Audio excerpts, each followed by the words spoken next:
తెలంగాణ ఆంధ్రతోని కలపవద్దు అని అప్పుడు అది చెన్నారెడ్డి గారు మమ్మల్ని అందరూ కొట్టించాడు ఆయన. ఆహా! మేము స్టూడెంట్ లీడర్స్ కదా. ఫస్ట్ ఎలక్షన్ మీరు ఎప్పుడు పోటీ చేసింది సార్? మొట్టమొదటి ఎన్నిక. వీళ్ళు ఎవరండి? ఈ రాజశేఖర రెడ్డి, చంద్రబాబు ఎవరు మీరు మీకు చెప్తున్నా. ఆ, ఈ రాజశేఖర రెడ్డి గారు నన్ను ఇంటికి భోజనానికి పిలిచి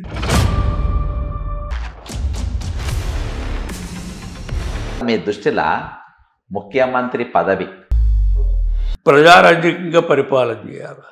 అదో బాధ్యత. అదే సరదా కాదు. ముఖ్యమంత్రి ఈ కార్లు, ఈ పోలీసు వాళ్ళు ఇళ్ళ కోసం కాదు.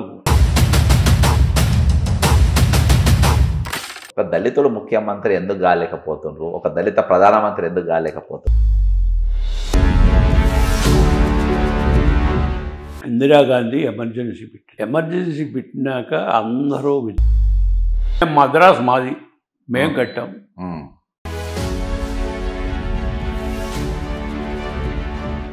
అందరికీ నమస్కారం. 30 సంవత్సరాల క్రితం ఇదే ఇంటిలో మన నాదెండ్ల భాస్కరరావు గారు, మాజీ ముఖ్యమంత్రి గారు, రాజకీయాల్లో ఆయనకంటే ఒక ప్రత్యేకమైన స్థానం ఏర్పడింది. నీతి నిజాయితీ ఆయన మారిపోయారు. చాలాసార్లు కమ్యూనిస్టులు చెప్తా ఉంటారు, ఈ దేశంలో కానీ ఇక్కడ కానీ సిద్ధాంతం ఉన్నోనికి అందలాలు ఎక్కరని. కానీ సిద్ధాంతం ఉన్నోడు ఎప్పుడు గట్టిగా ఉంటాడు. ఇది గత తరానికి ఈ తరానికి వారధిగా ఉన్నటువంటి వ్యక్తులు. నాదెండ్ల భాస్కరరావు గారికి ఈ తరానికి తెలియాల్సిన అనేకమైన అంశాలు ఉన్నాయి. నేను చాలా ఇంటర్వ్యూలు చూసినాను, మీరు కూడా చాలా ఇంటర్వ్యూలు చూసారు. కానీ అందులో వాళ్ళకి కావాల్సిన జనానికి ఏం తెలపాలనుకుని అవి మాత్రం తెలిపారు. కానీ నేను అసలు నాదెండ్ల భాస్కరరావు గారు అంటే ఏంది, నేనేం చూసినా, ఏది ఈ తరానికి తెలిస్తే బాగుంటుంది, తెలవాల్సిన అవసరం ఏమున్నది అనే ఉద్దేశంతో అనుకోకుండా మొన్న సార్ను నేను టైం అడిగిన, సార్ ఇచ్చిండు. నాకు తెలిసి this is my first interview సార్తోని. సార్ నమస్కారం సార్. నమస్తే జడ్సన్. సార్ మిమ్మల్ని 30 సంవత్సరాల క్రితం నా అంతటా నేనే అడ్రస్ గాంధీ భవన్లో అడ్రస్ తీసుకొని మన పాతింటికి వెనక సైడ్ ఇల్లు ఉండే సార్, ఆ ఇంటికి వచ్చిన. అందులో ఒక వినాయకుని బొమ్మ ఉండే. ఆ వినాయకుని బొమ్మకు ఒక స్టిక్కర్ వేసి ఉండే. ఆ స్టిక్కర్ పైన 1/7/1995 అని ఒకటి ఉండదు. అంటే ఈ డేటుకు ఏదో ప్రాముఖ్యత ఉందని నేను అనుకున్నా. అని వచ్చి మేము మామూలుగా కలిసి వెళ్ళిపోయిన ఆ రోజు పరిచయం చేసుకొని ఎన్ఎస్ఐని. తర్వాత ఆ రోజు నేను వచ్చిన, ఆ రోజు మీ పుట్టినరోజు, ఏదో ప్రాముఖ్యమైన రోజు కాబట్టి దీని మీద డేట్ ఉంది అని. నాకు బర్త్డే అని ఆ రోజు గూగుల్స్ ఇవన్నీ ఏం లేవు కదా సార్, గూగుల్లో అందులో ఉండే ఆ రోజు మీ బర్త్డే అయింది. అట్లా మేము నన్ను 1996 1/7/2000 1996లో మేము నన్ను కలిసిన సార్, మీ బర్త్డే రోజు ఫస్ట్ టైం. నాకు అదృష్టం ఏంటంటే మీ నుండి అనేకమైన విషయాలు నేను ఆ చిన్నోడిని అయినా కానీ అప్పుడు నాకు 23 ఏళ్ళు అయినా కానీ ఒక పెద్దోనికి విషయాలు చెప్పేటి అన్ని రాజకీయాల గురించి చెప్తా ఉండేది సార్. అయితే ఇప్పటిదాకా మీరు చాలా ఇంటర్వ్యూ చాలా వరకు ఇచ్చారు. మీరు ఇచ్చిన ఈ తరచు చూసిన తర్వాత ఇప్పుడున్న జనరేషన్ అవన్నిటి కూడా అంగీకరిస్తుంది. నిన్న మీ దగ్గరకు వచ్చే ముందు కొంతమంది ఎన్ఆర్ఐస్ని కలిసిన, ఒక ఐర్లాండ్ అబ్బాయి, ఇంకొక ఆయన అమెరికన్ సిటిజన్. అక్కడ వాళ్ళు రెగ్యులర్గా మీ ఛానల్స్ చూస్తూ ఉంటా, మీ ఇంటర్వ్యూస్ వింటూ ఉంటా. వాళ్ళు చాలా ప్రభావితమైనరు.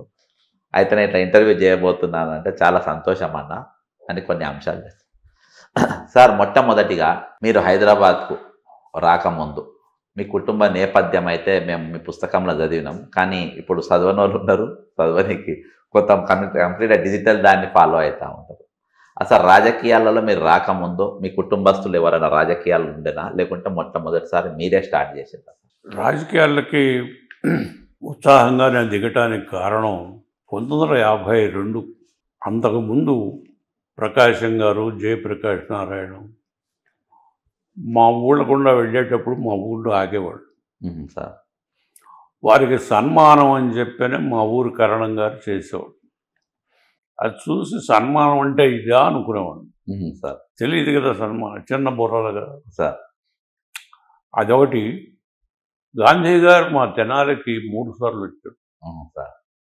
మా నాన్నగారు నన్ను భుజం మీద ఎక్కించుకుని గాంధీ గారిని చూపించాడు సార్. అదొకటి. తర్వాత నేను స్కూల్లో స్కూల్ పేపర్ లీడర్ సార్. మాక్ పార్లమెంట్ అసెంబ్లీకి స్పీకర్. సార్. అలా రాజకీయాల్లో నాకు తెలియకుండానే అటు లాక్కుపోతూ వచ్చాయి. Sir sir. సరే, మా నేపథ్యం చూస్తే ఫ్యామిలీ ఈ రాజకీయాలకు ఇష్టపడరు. మా నాన్నగారు వ్యవసాయదారుడే కానీ పండితుడు. ఆయనకి ఇవి ఏమీ గిట్టవు. ఈ చదవడంలో అదే పెద్ద జూతం లాంటిది అది. ఆ జోక్యం వెళ్ళకూడదని దూరం చేసి అయినా లోపల ఏదో నడుస్తాం. చిన్న బుర్రలకు అర్థం కాక కింద మీద కొట్టుకుంది. పుట్టి శ్రీరాములు గారు చనిపోయాడు. చాలామంది అనుకుంటారు రాష్ట్రం కోసం చనిపోయాడు అనుకుంటారు. అవును సార్, మేము కూడా అదే అనుకుంటాం. రాష్ట్రం కోసం చనిపోలా. అప్పుడు ఏమైందంటే ఆంధ్ర ఉద్యమము ప్రకాశం గారు, అలాగే పట్టాభి సీతారామయ్య గారు, అలాగే ఇంకా పెద్దలు చాలామంది బ్రాహ్మణుల యొక్క నాయకత్వం ఆ రోజుల్లో మన జాతులన్నీ కూడా ఫాలో అవుతుండేవాడు. అన్ని జాతులు నాయకత్వం వాళ్ళవి. కళా వెంకట్రావు, అలా పెద్ద పెద్ద బుర్రలు ఉన్న నాయకులంతా బ్రాహ్మణులు లీడ్ చేస్తూ ఉండేవాళ్ళు నా చిన్నప్పుడు. అది ఆంధ్రులకు సపరేట్గా కాంగ్రెస్ కావాలని స్టార్ట్ అయింది. ఓకే. దానికి వాళ్ళ ఉద్యమానికి నాయకత్వం వహించారు. మన జాతులన్నీ ఆయనకి ఫాలో అయ్యారు. ఇది అటట చేరి మెడ్రాసులో ఎక్కువ డెవలప్మెంట్కి కారకులు ఆంధ్రులు. అంతేకాదు, మెడ్రాసులో సినిమా ఫీల్డ్ డెవలప్ అవడానికి కూడా ఆంధ్రులు. ఓకే. అలా మద్రాసులో స్థిరపడిపోయారు.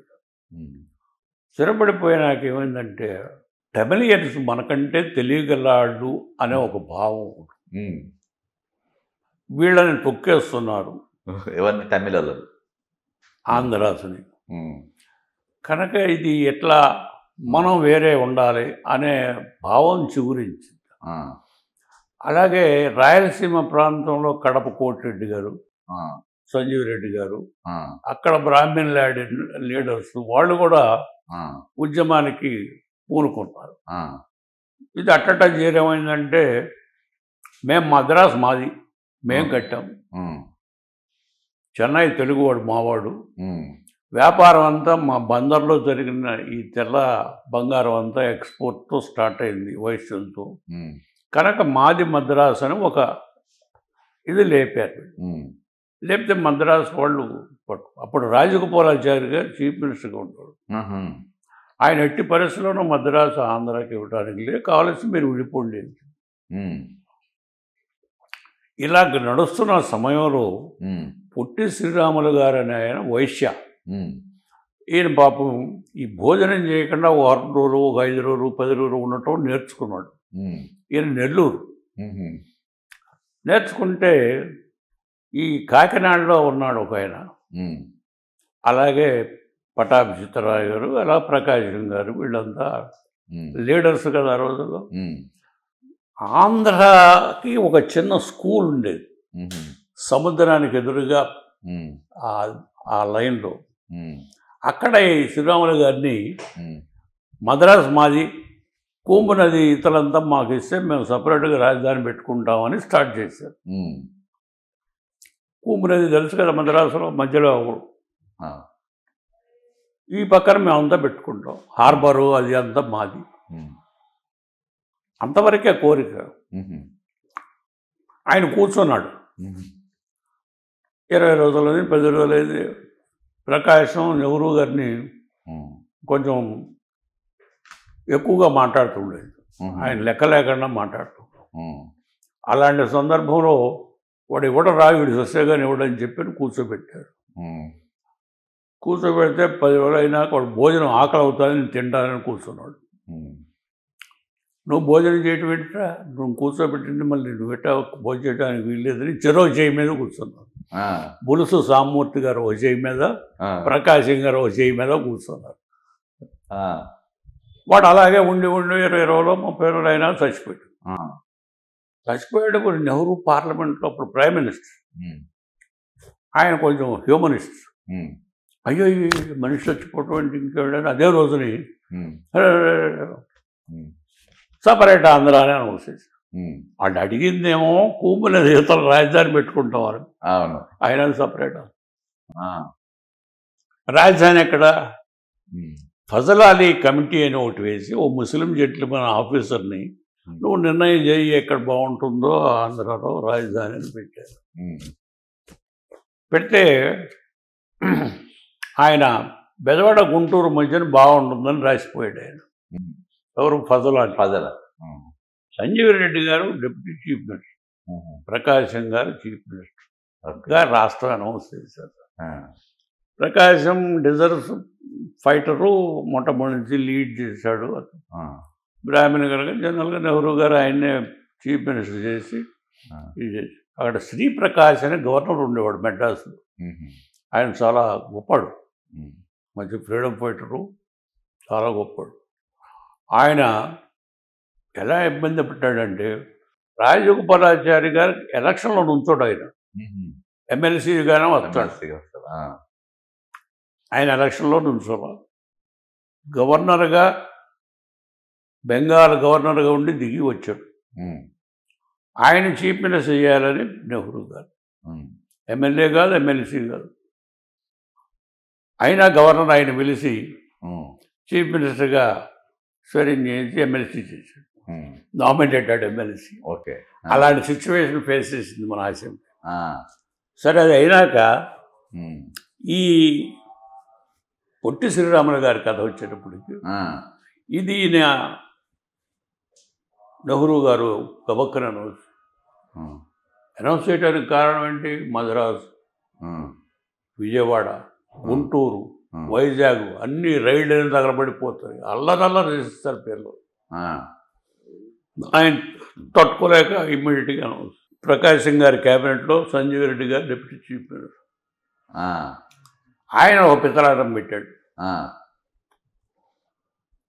ఈ కడప కోటిరెడ్డి గారు వీడు కలిసి ఉమ్, రాయలసీమ వెనకబడిన ప్రాంతం, ఆ, రాయలసీమాడు ముఖ్యమంత్రి అయితే ఇక్కడేంటి, ఉమ్, ఇది ఎక్కడైతే అక్కడ అది, ఈ కోస్తా జిల్లాలు బాగా ముందుకున్నాయి ఉమ్, అని ఒక పిత్తలాటం పెట్టి నాగేశ్వరరావు పంతులు గారని ఒక ఆయన ఉండేవాడు, ఉమ్, ఆంధ్రప్రభ ఈ నడిపిన పత్రిక, ఓకే. మెడ్రాస్. ఆయన ఇంటి పేరు శ్రీబాగ్. ఉమ్, వాళ్ళ ఇంట్లో కూర్చొని అనుకుని అన్నీ కలిసి కోర్టు ఒకసారి పెడదాం, రాజధాని ఒకసారి పెడదామని పిత్తలాటం పెట్టి. ఓకే. ఆ, సరే, అది శ్రీబాగ్ ప్యాక్ట్ అని ఒకటి పెట్టుకున్నారు వాళ్ళు. ఆ, అది అయినాక మొత్తానికి అది అలా నడుస్తుండగానే నెహ్రూ అనౌన్స్ చేసినాక ఈయన చీఫ్ మినిస్టర్ అయ్యాడు.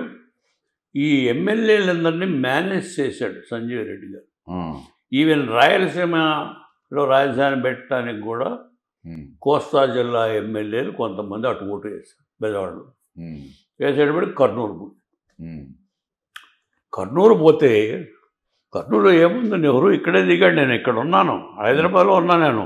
ఆహా, ఓకే. అప్పటికే వచ్చాను నేను హైదరాబాద్, ఆహా, వచ్చేసి. 53లోనే వచ్చాను. ఆహా, సార్. రాజధాని ఇంకా ఫామ్ కాల అక్కడ. ఆహా, ఆ టైంలోనే నేను ఇక్కడ చదువుకోవడానికి వచ్చాను ఇక్కడ. ఆహా, ఓకే సార్. నేను ఇక్కడే ఉస్మానియా యూనివర్సిటీలో ఏం చదువుకున్నాను. చదివింది sir Osmania? Osmania BA, LLB అన్నీ ఇక్కడే. అన్ని కన్నా. Okay, okay. డిగ్రీ అన్నీ ఇక్కడే. ప్లేడర్ కూడా ఇక్కడ, హైకోర్టులో ఇక్కడ ప్లేడర్ కదా. ఆహా, ఓకే సార్. 20 ఏళ్ళు. సరే, నేను ఇక్కడే ఉన్నా, చూస్తూ ఉండేవాడిని. ఆహా, నెహ్రూ గారు ఇక్కడి నుంచి వచ్చి ఇక్కడి నుంచి రైలు ఎక్కి కర్నూలు వెళ్ళి రాజధాని ఓపెన్ చేసేది. ఆహా, ఓకే. కర్నూలు ఇంకో వేరే మార్గం లేదు. ఆయన కార్లో దీంట్లో వెళ్ళి పోయినా. సరే, ఏదైతే మొత్తాన్ని పెట్టారు. 1 సంవత్సరం లోపల ఆయన పడేశారు. ఆ, ప్రకాశం గారిని పడేశారు. ఆ, సార్.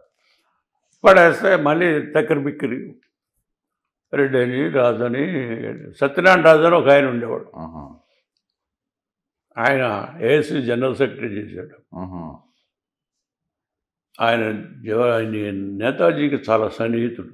ఆహా, సత్యనారాయణ రాజు. సత్యనారాయణ రాజు. ఉమ్, ఆయన ముఖ్యమంత్రి ఇవ్వాలని కోరుకుంది. ఉహు, సంజీవ్ రెడ్డి గారు వల్ల కాదని అడ్డం కొట్టు. ఉమ్, అడ్డం కొట్టి ఇద్దరు కలిసి కొట్లాడుకుని ఉమ్, ఆఖరికి హైదరాబాద్ పెడదామని సంజీవ్ అని పెట్టారు.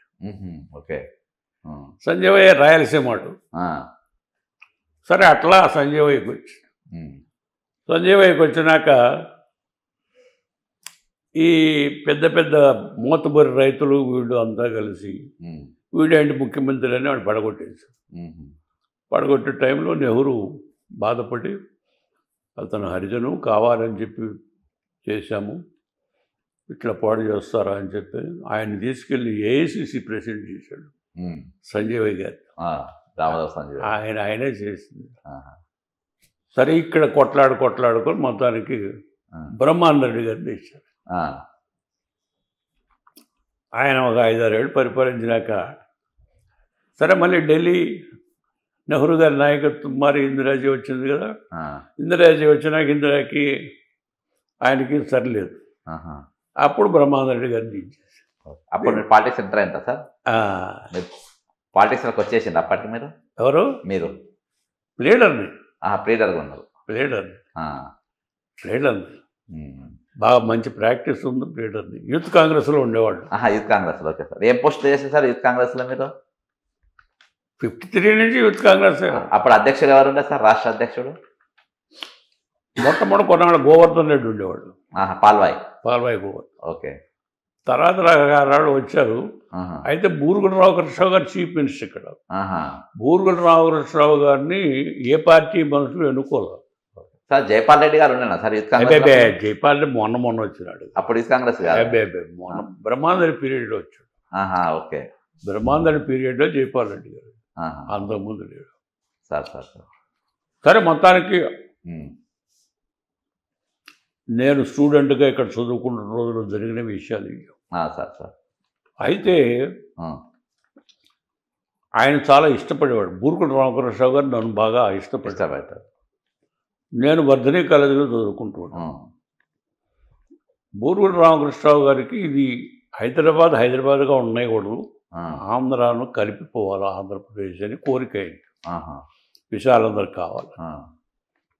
కారణం ఏంటంటే ఇక్కడ 400 ఎకరం, అక్కడ 4000, అక్కడ రైతులు ఇక్కడ రైతులు కలిసి పంటలు పండిస్తే బాగుంటుంది రాష్ట్రం అని ఆయన కోరిక. స్టేట్మెంట్ కూడా ఇచ్చాడు. సరే మొత్తానికి ఇక్కడ వాళ్ళకి చెన్నారెడ్డి గారికి రంగారెడ్డి గారికి ఇష్టపడలేదు. వాళ్ళు వ్యతిరేకించారు. ఏ వ్యతిరేకించినా నెహ్రూ గారిని కన్విన్స్ చేయడానికి బూరుగుల రామకృష్ణరావు వెళ్తే రామకృష్ణరావు గారు వద్దని చెప్పాడు నెహ్రూ. అక్కడ కల్చర్ వేరు, ఇక్కడ కల్చర్ వేరు వద్దన్నాడు. అంటే ఇది వినకుండా గోవింద బల్లపంత్ అప్పుడు హోమ్ మినిస్టర్ ఆయన్ని కన్విన్స్ చేసి నెహ్రూ గారి చేత నిజామాబాద్ పబ్లిక్ మీటింగ్లో అనౌన్స్ చేశారు ఆంధ్రప్రదేశ్ కలుపుతున్నాం. అబ్బా, ఇది దాని చరిత్ర.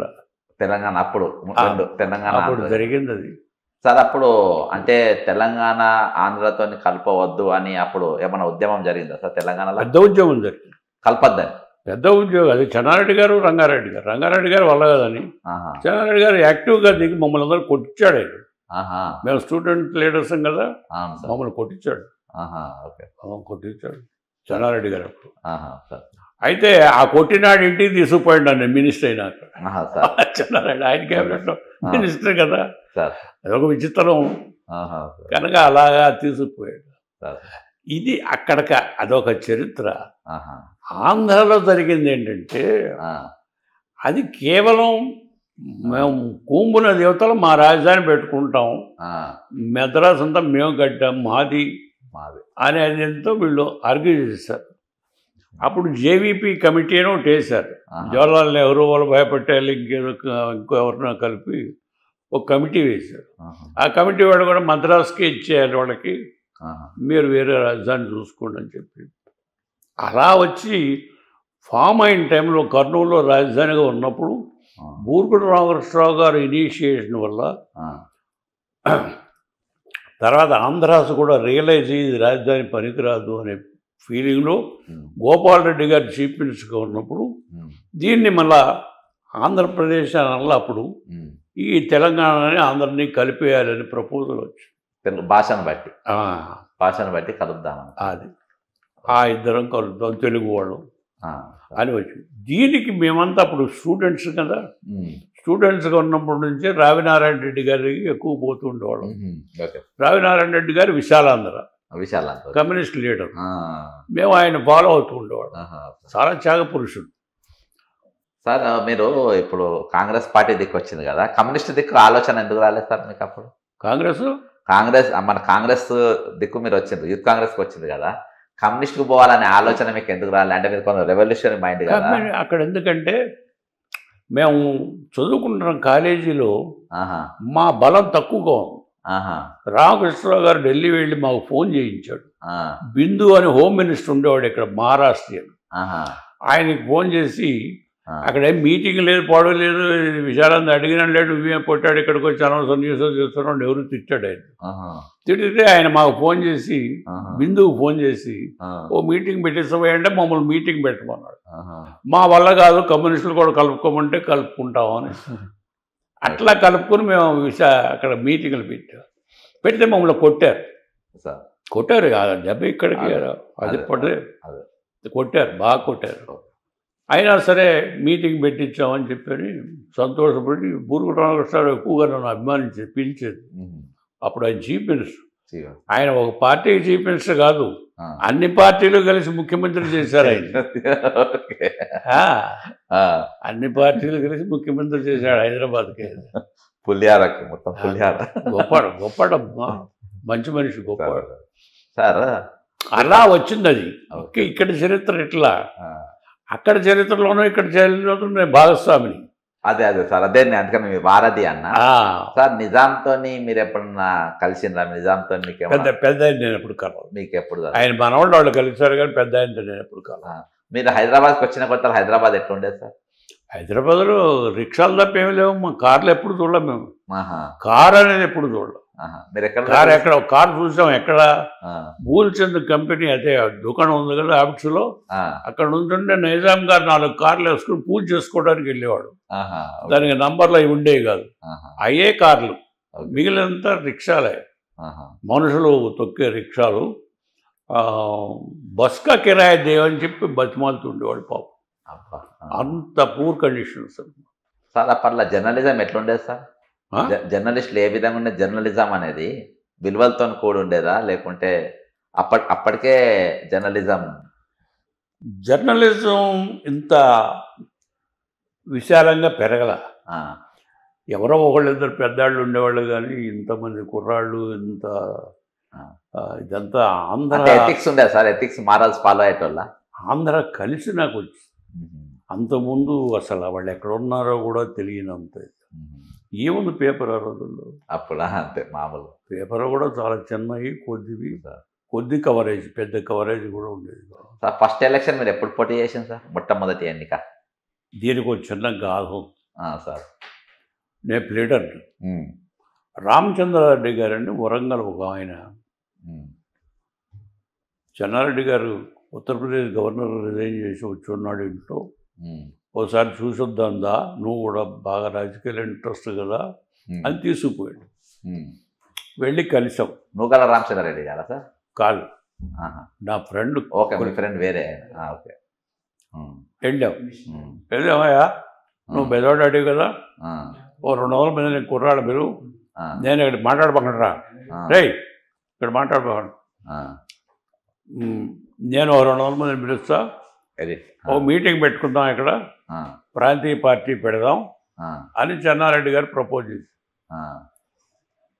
చేస్తే, సరే డాక్టర్ సాబ్ మిమ్మల్ని నేను వ్యతిరేకించలేదు, మీరు అనుభవజ్ఞులు ఎంతో చూశారు, నేను కొత్త ఈ ఫీల్డ్లో, బట్ నాకు కొన్ని భావాలు ఉన్నాయి, మీరు చెప్పమంటే చెప్తా.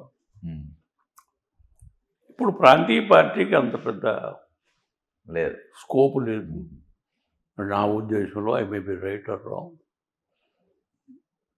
అప్పటికి ఏమైంది, కాంగ్రెస్లో స్ప్లిట్ వచ్చింది. ఎట్లా వచ్చింది? ఇందిరాగాంధీ ఎమర్జెన్సీ పెట్టింది. ఎమర్జెన్సీ పెట్టినాక అందరూ వ్యతిరేకించారు, బయటకు వచ్చారు. ఈమె పోరు పడలేక బ్రహ్మానందరెడ్డి గారిని ఏఏసీ ప్రెసిడెంట్ పెట్టారు. బ్రహ్మానందరెడ్డి ఏఏసీ ప్రెసిడెంట్ అయ్యి ఈమెను పార్టీ నుంచి డిస్మిస్ చేశాడు. ఇందిరాగాంధీని డిస్మిస్ చేశాడు. కాసు బ్రహ్మానందరెడ్డి గారు డిస్మిస్ చేస్తే నా బోటాళ్ళందరికీ కోపం వచ్చింది. కుర్రాళ్ళు మార్గం లేదు.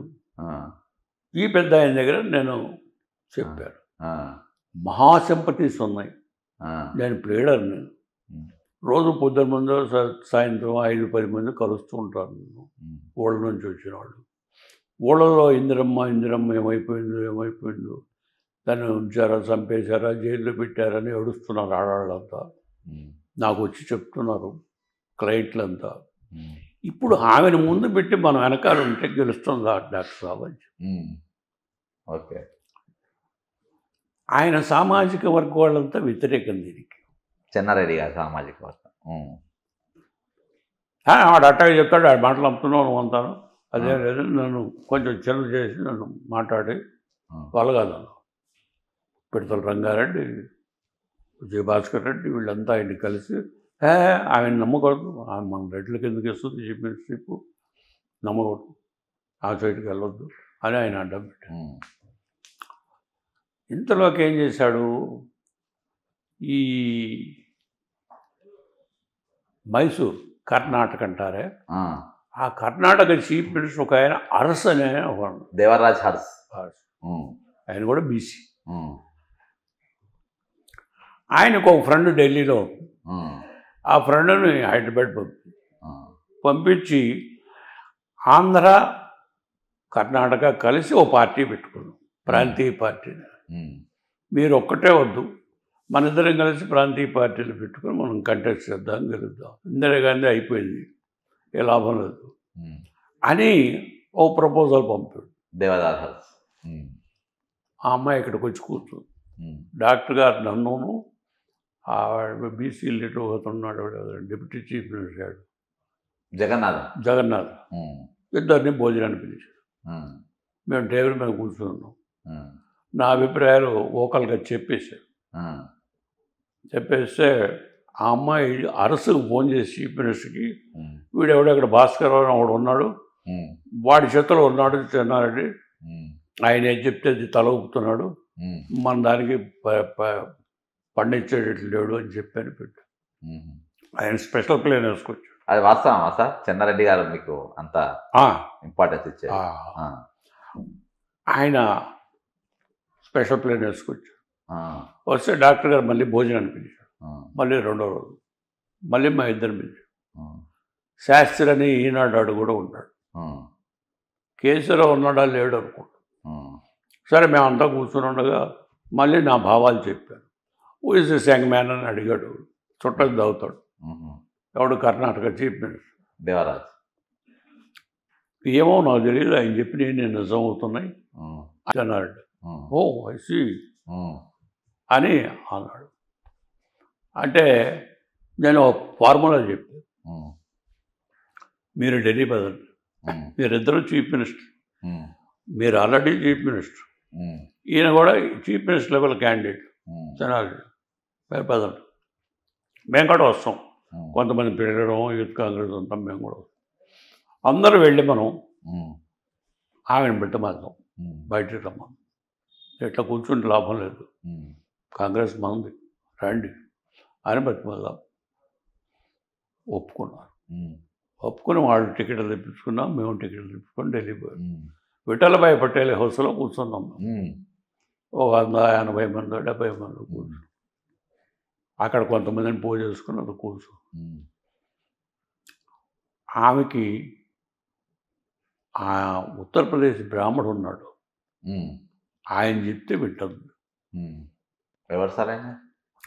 ఓ బ్రాహ్మడు ఒక చీఫ్ మినిస్టర్ చేశాడు. NT Tiwari sir? కాదు అంతకుముందు వాళ్ళు పెద్దవాళ్ళు. ఆయన దగ్గరికి పోయినాం. ఆయన ఇప్పుడు బయట ఇలాగ బాగా కొంచెం డిస్మిస్ చేసాడు. ఆయన ఇప్పుడు బయట వద్దు వల్ల కాదన్నాడు.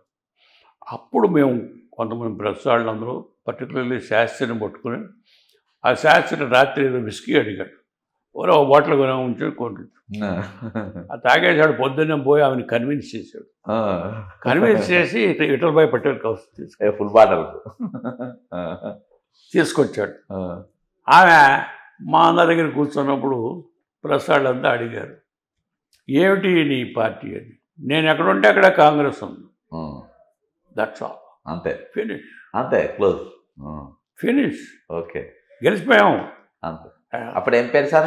చెన్నారెడ్డి గారి పార్టీ ప్రెసిడెంట్ నన్ను జనరల్ సెక్రటరీ రాసేసి పంపించేశారు. అప్పుడు ఏం పేరు పెట్టింది సార్ పార్టీ? కాంగ్రెస్ ఇందిరా. ఇందరే ఇంకా అనలా అనే దాన్ని వస్తున్నాం ఆగు. ఓకే, అది అయిపోయినాక ఇక్కడ మా మసిలీపట్నంలో తుఫాన్ వచ్చింది. తుఫాన్ వచ్చి 77 వచ్చి జనం అంతా చచ్చిపోయారు. ఏడు చూసి వచ్చాను జనారెడ్డి నేను. ఆమె కూడా వస్తాను. మళ్ళీ ఆమెను తీసుకెళ్ళి చూపించుకుని అంతా తిరిగి వచ్చాం. తిరిగి వచ్చినాక మేము మదనపల్లి వెళ్ళాం. మదనపల్లిలో ఈ కిరణ్ కుమార్ రెడ్డి ఫాదరు మేము అంతా కలిసి ఒక కార్యక్రమానికి వెళ్ళబోతుంటే పెద్ద స్వాముల వారు ఇక్కడికి వచ్చాడండి, స్నానం చేస్తున్నాడని చెప్పి. మదనపల్లి పెద్ద స్వాముల వారు కంచి పెద్ద ఆయన, ముసలాయన, వాకింగ్ గాడ్. ఓకే, 102 ఏళ్ళు బతికిపోయాడు. ఆయన ఉన్నాడు ఇక్కడ అంటే మేము అక్కడ పోయాం. ఆయన దూరంగా చేయి పెట్టి ఆపాడు, దగ్గర రావద్దు. దూరంగా ఉన్నాం జనారెడ్డి నేను మేమంతా. ఎందుకు వచ్చారని కబురు చేసి ఇంకా కొంచెం దగ్గరికి వెళ్ళి ఏదో పార్టీ పెట్టుకున్నాం, కాస్త పేరు సింబలు మీ ఆశీర్వచనం తీసుకుందాం అని వచ్చాం. ఆ పార్టీలో చెయ్యి ఆయనది. ఓకే ఓకే ఓకే, చాలామందికి తెలియదు ఇది. తెలియక ఢిల్లీ నుంచి ప్రసాదాలంతా పరిగెత్తుకొచ్చారు ఇవన్నీ చెప్పాను. ఆ చెయ్యి గుర్తు పెట్టుకున్నాం. నేను తెల్లారి కంటే ఫస్ట్ నేను ఎమ్మెల్యేగా కంటెస్ట్ చేయాలి బెదవాడలో. బెదవాడలో నా నామినేషన్ వేశాను. సింబల్ గుర్తు పెట్టాలి. తెల్లవారు రాత్రి అంతా ట్రావెల్ చేసి భాస్కర్ నువ్వు కారేస్తూ పోయి పరిగెత్తుకొచ్చి సిగ్నల్ గుర్తు పెట్టమని ఆమె నాకు చెప్పి పరిగెత్తు పోయి బెదవాడ వచ్చి అక్కడ సింబల్ బూటా సింగ్ ఫోన్ చేసి అందరికీ చెయ్యి అని చెప్పిపోయా. అలా ఎక్కడ పోతే అక్కడ ప్రభంజనం. ఓకే, అయితే చేయకూడదు వచ్చినాక ఫస్ట్ టైం చేయకూడదు మీరు పోటీ చేశారు సింబల్ రాగానే. అంతే కదా ఫస్ట్. అది ఎట్లా జరిగింది? నేను కృష్ణా జిల్లా వాడిని కాదు, గుంటూరు జిల్లా వాడిని. అయితే నేను తెనాలిలో ఉంచోవాలి. నా తెనాల్లో నేను ఉంచుతానంటే చెన్నారెడ్డి గారు కండు వేసుకుని కమ్మాడు ఒకటి రాలేదు, బెదవాడలో ఉంచోవాల్సిన ఉంచను అని చెప్పి బెదవాడలో విజయవాడ పోటీ చేస్తారు సార్. ఫస్ట్ ఎమ్మెల్యే మినిస్టర్ అక్కడే. అక్కడికి మినిస్టర్గా ఏ శాఖ చేసింది సార్ మీరు? శాఖ ఏదన్నా మంత్రిగా? అన్ని ఆయన శాఖలన్నీ నాయే. Okay, parallel chief minister. ఆయన ఏదంటే అది ఏముంది అందరూ శాఖలు చాలా శాఖలు చేసి సార్. మరి మీరు మరి చెన్నారెడ్డికి తల 4 లెక్క ఉన్నవారు. ఇందిరాగాంధీ కూడా కాంగ్రెస్ చాలా సన్నిహితంగా ఇందిరాగాంధీ గారికి కూడా పార్టీ పెడితే మీకు సింపతి ఉంది అని ప్రాంతీయ పార్టీ పెట్టాలనుకున్న వాళ్ళ మైండ్ కూడా మీరు డైవర్ట్ చేయించారు. మీరు చేయించారు. అంత క్లోజ్గా ఉన్న మీరు ఒకటేసారి అసలు రాజకీయాలకు సంబంధం లేనటువంటి వ్యక్తి రాజకీయాలకు రావడానికి ఎట్లా సార్? ఇది మీకు చెన్నారెడ్డికి అసలు గ్యాప్ ఎట్లా వచ్చింది? అది ఏమైందంటే చెన్నారెడ్డిని మానసికంగా వాళ్ళు ఇష్టపడతారు. ఢిల్లీ వాళ్ళు ఇష్టపడతారు. ఆయన పెరిఫెరియల్గా యాక్సెప్ట్ చేశారు. కానీ కారణం ఏంటంటే ఆంధ్ర ఎమ్మెల్యేలు మేము ఫస్ట్ సంతకం నాది చెన్నారెడ్డి గారిని ముఖ్యమంత్రి చేయాలని.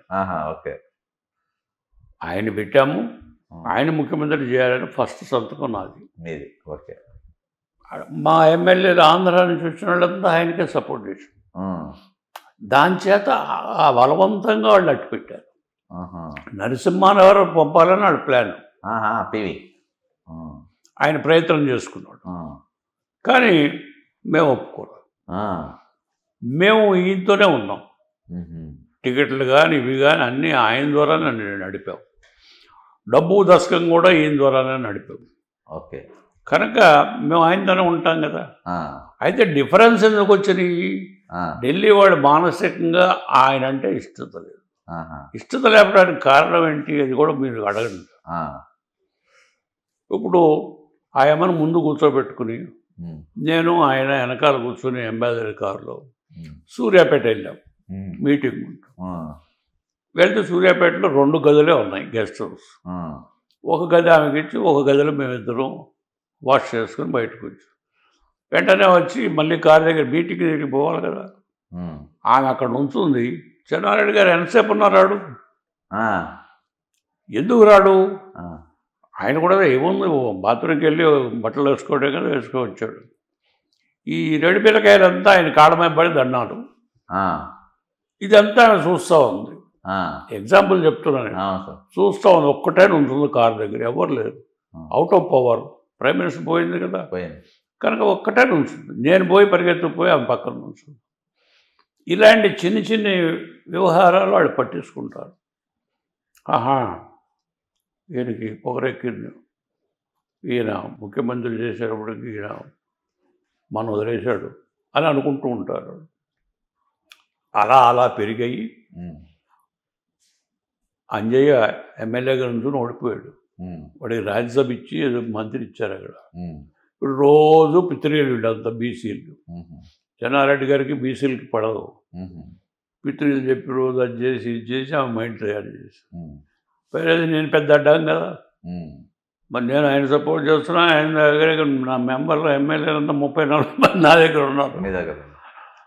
సరే నన్ను ఎట్లా అని చెప్పి ఆమె డైరెక్ట్గా మన ఇంటికి వచ్చి ప్లేన్ దిగి మన ఇంటికి వచ్చి. ఇదే ఇంటి కదా మనము పాతింటి, గవర్నమెంట్ ఇంటి అక్కడ బేగంపేట. ఓకే, ఏముంది, చీఫ్ మినిస్టర్ అనుమానం స్టార్ట్ చేశాడు. ఓహో, భాస్కర్ చాటుగా ఏదో చేస్తున్నాడు, టచ్లో ఉన్నాడు వాళ్ళతో, మనం చేసే అని పెడుతుంది. అప్పటి నుంచి కొంచెం గ్యాప్ వచ్చింది.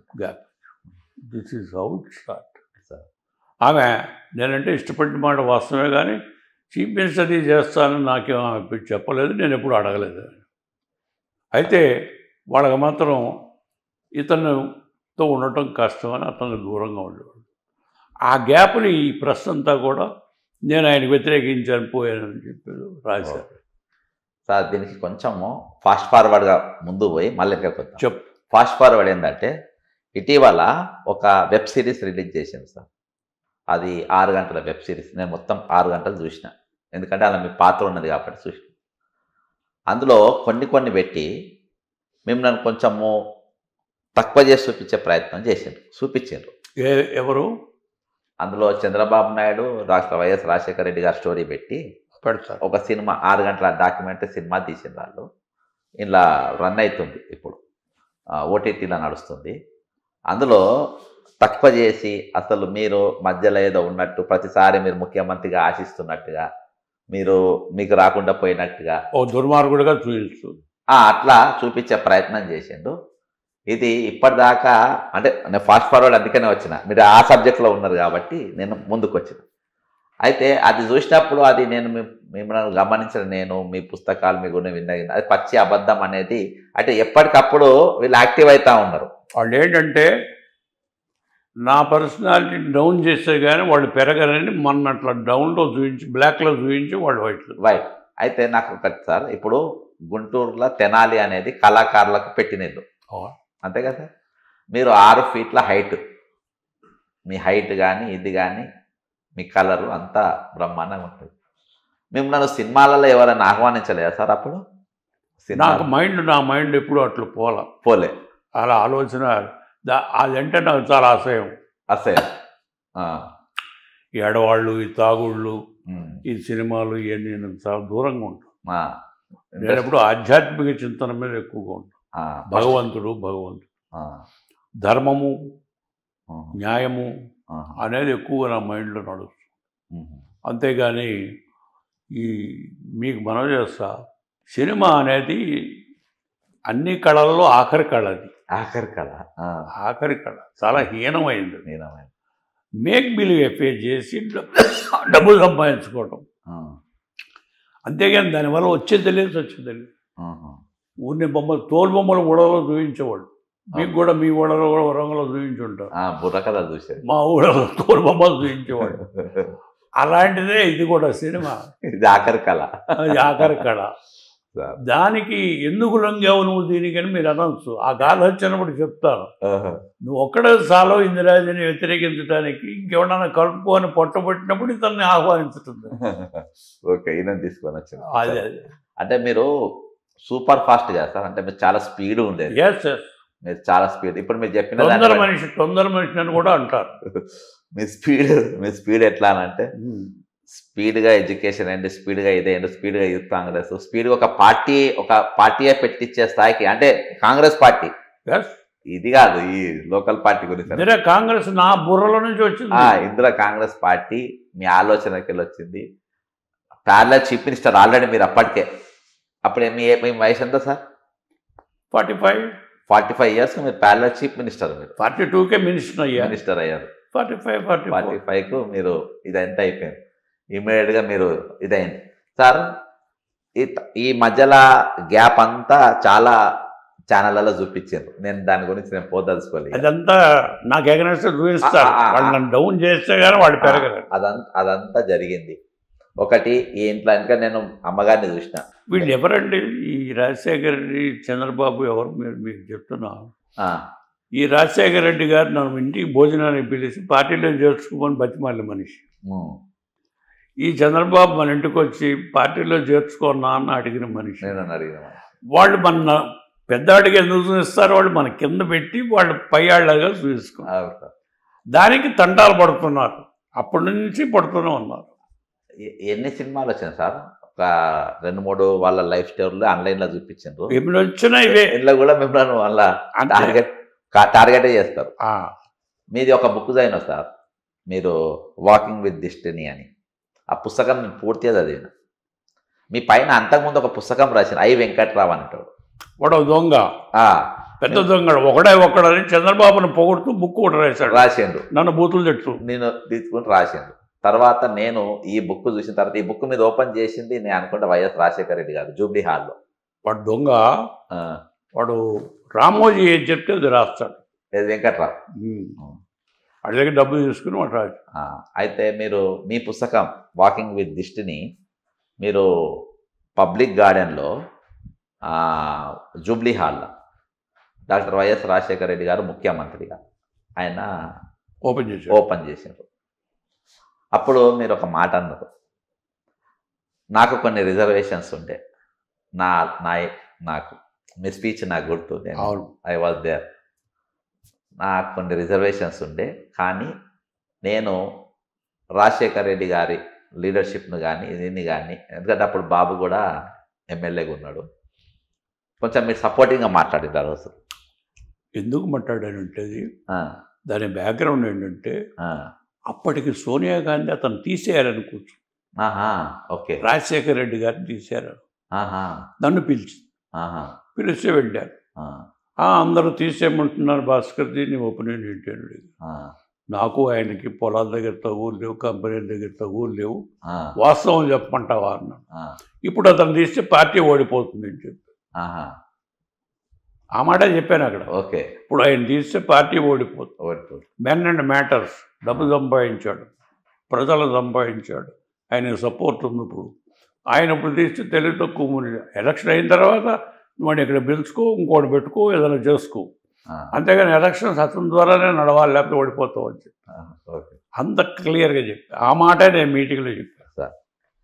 సార్ మీ దృష్టిలో ముఖ్యమంత్రి పదవి అనేది ఒక, అంటే ఈ తరానికి తెలియని అదొక మీరు బాధ్యతగానా, లేకపోతే హోదా, ఇప్పుడైతే హోదా లెక్క ఉంది, అదొక బాధ్యతనా, ఒక హోదానా? మీరు నెల రోజులు చేసినారు కదా సార్, ఆ నెల రోజులు మీరు హోదా లెక్క భావించదా, బాధ్యత లెక్క భావించారా? బాధ్యత.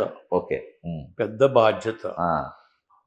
దేశం, రాష్ట్రం, రాష్ట్ర ప్రజానీకం వాళ్ళకి నాయకత్వం వహించడంలో, వాళ్ళ కష్టసుఖాల్లో పార్టిసిపేట్ చేయాలా, ఆ డెసిషన్స్ కూడా వాళ్ళకు ఉపయోగపడేటట్టు ఉండాలా. నేను ఆ కొద్ది టైంలో పాస్ చేసిన డెసిషన్స్ ఈ రోజుకి చెప్పుకుంటున్నాను. కనుక ప్రజానీకానికి ప్రజారంజకంగా పరిపాలించాలి తప్ప, ఇప్పుడు పూర్వీకుల రాజుల గురించి కొంతమంది పెద్దాళ్ళ గురించి చెప్పుకుంటూ ఉంటారు. ఎందుకని? ప్రజారంజకంగా పరిపాలన చేయాలి, అదో బాధ్యత. అదే సరదా కాదు. ముఖ్యమంత్రి ఈ కార్లు, ఈ పోలీసు వాళ్ళు ఇళ్ళ కోసం కాదు, వాళ్ళేదో మామూలుగా మన కాపలా గాయడానికి తిరుగుతూ ఉంటారు. ఇంతకని నాకు బాగా గుర్తు, నెహ్రూ గారు ప్రైమ్ మినిస్టర్, నేను 1964లో ప్లేటర్గా ఉన్నప్పుడు నాకు కేవలం 500 రూపాయలు ఇచ్చేవాడు ఫీజు, ఇంకొక 500 ప్లేన్ టికెట్ రాను పోను. ఆ రోజుల్లో ప్లేన్ మాకు 250 ఓకే 250 వెళ్ళటానికి 250 రావటానికి. రావడానికి టికెట్కి వచ్చి ఇక్కడ జన్పత్ హోటల్లో 100 రూపాయలు రూమ్. రూము. అక్కడ ఉండి నేను పని చేసుకున్నాను. అప్పుడప్పుడు పోతూ ఉండేవాడు ఆయన ఇంటి పక్కగా. పోతూ ఉంటే ఆయన దగ్గర ప్రైమ్ మినిస్టర్గా కారులో కూర్చుని ఆయన ముందు ఒక్క పోలీసు వాడు దోవ తీసేవాడు. ప్రైమ్ మినిస్టర్ అంబాసిడర్ కారులో కూర్చునేవాడు ప్రైమ్ మినిస్టర్. ఒక్క పోలీసు వాడు దోవ తీసేవాడు అంతే, ఇంకెవరు లేరు. ఎవరు లేరు. అది చూసారు 1964, 1963 అది చూశారు. ఇప్పుడు ఇదేంటి సర్పంచ్ కూడా కన్మన్లో పెట్టుకుంటున్నాం. ముందు బోర్డు ఉంటుంది సార్, పెద్ద బోర్డు. ఇది ఏమిటి, ఇది భయం ఎందుకు, ఈ భయం ఎందుకు? ఆయన అట్లా పరిపాలించాడు. ఎంత గొప్పవాడు ఆయన. 64లో చచ్చిపోయినప్పుడు ఎక్కడ ఉన్నాను. నా మిత్రుడు ఒక అతను, నువ్వు కూడా యూత్ కాంగ్రెస్ కదా రా అని నన్ను తీసుకుపోయాడు. వెళితే ఆయన దగ్గర చనిపోతే ఎవరు లేరు. ఒక్క కృపలాని గారు కూర్చొని ఉన్నాడు పక్కన. ఆయన చనిపోయినప్పుడు ఆయన ఇంటికి పోతే అండ్ సిస్టర్ ఏమో బొంబాయి గవర్నరు, కూతురు అక్కడ అలహాబాద్లో ఎక్కడ పిల్లలను చూసుకుంటూ ఎవరు లేరు ఇంట్లో. ఆయన ఒక్కడే పాపం చనిపోయాడు. కనుక అలాంటి సిచ్యువేషన్స్ చూశాను ఢిల్లీలో నేను. కనుక వాళ్ళంతా త్యాగ పురుషులు. వాళ్ళు ఇలాంటి అంతే తాత్కాలికమైన కోరిక బాధ్యతగా వాళ్ళని చూసి మీరు రాజకీయాలలో. సార్ ఇంకోటి మెయిన్గా ఈరోజు పథకాలు అనేది చాలా రాజకీయాలలో చాలా కీ రోల్ ప్లే చేస్తున్నాయి. అంటే అవి హద్దులు దాటిపోయినాయి పథకాలు అనేవి. ఈ పథకాలు అనేది ఫస్ట్ అది కూడా మీ బుర్రలోకి వచ్చినాయి. నేను చేసి ఫస్ట్ అంటే మీరు ఏ ఉద్దేశంతో చేసిన పథకాలు ఇప్పుడు ఎటు పోతున్నాయి మీకు చెప్తున్నా. నా బుర్ర చాలా సూర్యకారంలాగా పనిచేసేటప్పుడు ఈ కోర్టులో ప్లేడర్ని చేశా కదా, ఆడవాళ్ళని నానా హింస చేస్తున్నారు. ఈ కట్నాలని అవ్వని ఇవని, పిల్లలు ఉరేయటం, చంపేయటం, కట్నాలు తేలేదని కొట్టడం, అత్తమామలు, ఇలాంటి కేసులను చూసి మనస్సు అంతా విరిగిపోయింది కోర్టులో. అది నా మైండ్లో ఉండి మగపిల్లలు ఆడపిల్లలు తేడా ఏంటి, వాట్ ఈస్ దిస్, సమాన హక్కు అని పెడదాం. సమాన హక్కు పెట్టింది ఎట్లా చెప్పాడు, జయించగలము. దుర్గాబాయి దేశముఖ్ గారు ఆ అమ్మాయి మెడ్రాసులో ఆంధ్ర మహాసభ పెట్టింది. పెట్టి ఆమె ఏం చేసింది, నెహ్రూ గారిని కలిసి ఆ రోజుల్లో ప్లేటర్ ఆమె, నేను చదివాను ఆమెను కలవాల. భర్త చనిపోతే భార్యకి హక్కు లేదు ఆస్తి మీద. నేను చిన్నవాళ్ళగా ఉన్నప్పుడు జరిగిన సంఘటన. భర్త చనిపోయాడు అనుకోండి, భార్యకి హక్కు లేదు ఆస్తి మీద. ఈ భర్త చనిపోయిన వాళ్ళ బంధువులకు వెళ్ళిపోతుంది ఆస్తి. మగవాళ్ళు అయితే మగవాళ్ళు, ఆడ మనిషి పాపం ఆధారం లేదు. దానికి ఒక తెల్లబట్ట చుట్టూ 3 వేసి పంపించేసేవాడు. నాకు కళ్ళు తిరిగిపోయి, ఏంటి అన్యాయం, ఎంత అన్యాయం. వాళ్ళకు కూడా సమాన హక్కు అంటే పోలేదా అనే ఫీలింగ్ నాలో ఉడుకుతా ఉంది. నేను రాసిన దాంట్లో మొట్టమొదట ఆడపిల్లలతో పాటు మగపిల్లలకు సమాన హక్కు అని చెప్పారు. హక్కు ఓకే. రెండవది 2 రూపాయలకి ఇది చెప్తా. ఇది రాయటానికి రాస్తే ఎలా చల్లాలి ఆడకు తెలియదు ఎవరికైనా. ఈరోజు కూడా ఊరినే మన అసెంబ్లీ పాస్ చేస్తే 14 అసెంబ్లీలు పాస్ చేయాలి. దేశంలో ఉన్న సగం అసెంబ్లీలు పాస్ అయితే హిందువుల మార్పు, లేకపోతే మార్పు వాడికి తెలియదు ఈ రోజుకి. అది చేయించుదామని మనం వెయిట్ చేస్తూ ఉంటే చేసి ఆడపిల్లల సమాన హక్కు అని చెయ్యెత్తేసి ఓట్లు తెచ్చుకున్నారు. అంతేగాని అది ఈ రోజుకి లాగాలా తెలియదు చాలా మందికి. లా లేదు. ఆడపిల్లకాయలంతా ఓట్లు, రామారావు ఓట్లే ఇది ఇచ్చేసాడు, మన సమాన హక్కు ఇచ్చాడు, ఓట్లు వేసేసాడు. అది లాగాలేదు, లా కాదు. దేశంలో సగం అసెంబ్లీలు పాస్ చేస్తే అది లా అవుతుంది. ఇంతవరకు కాల ఆడపిల్లకి ఎవరికి రాదు, ఎవరికి సమానంగా లేదు. అది తెలియదు వాళ్ళకి. ఈరోజు ప్లేడర్ గారు కానీ పెట్టారు అది. ఓకే. అది ఇక 2 రూపాయలు మీరు అడిగింది. అన్నాదురై అని ఒక చీఫ్ మినిస్టర్ ఉండేవాడు తమిళనాడు మ్యాట్. ఆయన ఏ ఊరు, గుడివాడ. అప్పుడు ఆంధ్ర మద్రాసు కలిసి ఉండేవి. గుడివాడ మామూలు మనిషి అయినా. ఇదేమైందంటే తెనాలి అని మా తెనాలి ఉంది కదా మీకు తెలుసు ఆ, కదా, తెనాలి. మీరు ఎప్పుడు వచ్చుండరు, వచ్చారు. తెనాలిలో రామస్వామి చౌదరి అని ఒక ఆయన ఉమ్, లండన్ పోయి బ్యారిస్టర్ చదివి వచ్చాడు. ఉమ్.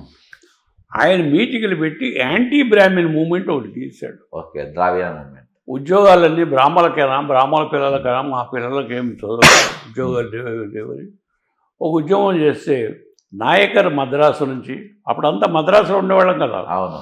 మద్రాసు రాయ. తర్వాత ఎంజి రామచంద్రన్ కూడా చెప్పాడు నాకు ఇది జరిగింది. ఎంజి రామచంద్రన్ చాలా స్నేహితుడు నాకు. సరే, ఆయన ఇంట్లో మీటింగులు జరిగాయి తెనాల్లో. ఇది ఏమిటి యాంటీ బ్రాహ్మిన్ మూమెంట్, వాళ్ళ పిల్లలకి ఉద్యోగాలు, మన పిల్లలకు ఉద్యోగాలు, క్లార్క్ కూడా లేదు మనకు, బస్సు డ్రైవర్ కూడా లేదు అని వీళ్ళు ఒక ఉద్యమం చేసి పెళ్ళిళ్ళు కూడా కమ్మాళ్ళే చేయటం మొదలెట్టారు. Okay, anti brahmin movement Tirupati నేను రామస్వామి చౌదరి. ఓకే. ఇది అటట్టా పాకి ఆ మద్రాసు వాళ్ళు ఏం చేశారంటే బ్రాహ్మిన్ యాంటీ బ్రాహ్మిన్గా సపరేట్ చేసుకున్నారు, మూమెంట్ తీశారు. ఓకే, తీసి డిఎంకే పార్టీ పెట్టేటప్పటికి యాంటీ బ్రాహ్మిన్గా ఆ పార్టీ వచ్చింది. అది నాకు క్యాచ్ అయ్యి ఇది ఇక్కడ పట్టుకున్నారు కదా, మనం ఎందుకు పట్టుకోకూడదని నేను రాశాను. అది రాయటమే కాకుండా ₹2 కిలో పెట్టినప్పుడు ఏం చేశానంటే, నేను అప్పటికే మినిస్టర్గా రిజైన్ చేశాను చెన్నారెడ్డి గారికి. రెవెన్యూ సెక్రటరీ ఫోన్ చేశాను, ఏమయ్యా ఇది పెడదాం అనుకుంటున్నాను, ఏంటి ఎట్లా, కొంప మునిగిపోతుంది, 70,000 ఇన్ని కోట్లు అయిపోతాయి, ఇన్ని కోట్లు అయిపోతాయి, జీతాలకు కూడా డబ్బు ఉండదు. ఏం చెప్పేవా ఎవడవుతాడు. రామచంద్రన్ ఏం చేశాడు అక్కడ మెడ్రాసులో, ఫాలో అవుతున్నావా? స్లమ్స్లో అతి పీద గుడిసెలో చోట రూపాయికి పడి బియ్యం అని చెప్పని అనుభవిస్తాను. అది నేను ₹2 పెడదాం, అప్పుడు పెరిగినాయి కదా, ₹2 పెడదామని పెట్టాను. ఈ రామారావు ఏం చేశాడు, నేను అనౌన్స్ చేస్తానేమో అని చెప్పి మినిస్టర్ అయ్యాము, నేను అనౌన్స్ చేస్తాను క్రెడిట్ నాకు పోతుందని గబగబా ముందు పరిగెత్తిపోయి ప్రెస్కి ₹2 బియ్యం రాష్ట్రం అంతా పంచిపెట్టడం అని చెప్పి కొంపారిపోయింది. 2,000 కోట్లు ఎక్కడ తెస్తావు, ఎక్కడ తెస్తావు?